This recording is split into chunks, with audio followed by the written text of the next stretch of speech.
The delegation of the Economic Community of West African States arrived with two things in mind: to push for a quick return to constitutional order and to free deposed President Alpha Condé. To do that, they needed to meet this man, Colonel Mamadi Doumbouya, who toppled the 83-year-old Condé. After an hour of talks, some concessions, and Guinea's strongman left with Ecowas in tow. Next destination, the headquarters of the Guinean Special Forces, where they met Alpha Condé. We met with the CNRD headed by Colonel Mamadi Doumbouya. We've had positive exchanges.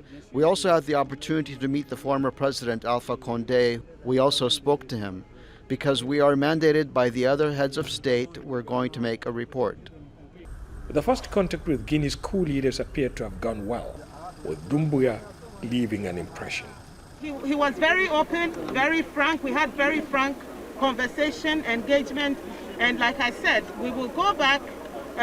What we discussed is not for public consumption at this point. What the delegation didn't achieve, however, was to restore Alpha Condé to power immediately, or fly him out of Guinea, as was the case in Mali when former President Ibrahim Boubacar Keïta was deposed by the army. Analysts blame ECOWAS leaders for the constitutional crisis.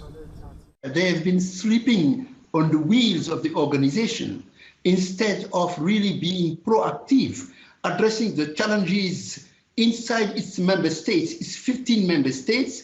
They have been really complacent. Tough negotiations still lie ahead for both ECOWAS and the coup leaders. Colonel Doumbouya and his fellow military officers are under intense pressure, both at home and abroad. The Economic Community of West African States, ECOWAS, and the African Union are pushing him hard for a quick return to constitutional order. On the domestic front, there are huge expectations for a nation that has gone through difficult times. The next few weeks will be followed closely by Guineans.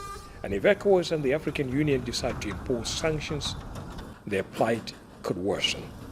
Ahmed Idris, Al Jazeera, Conakry.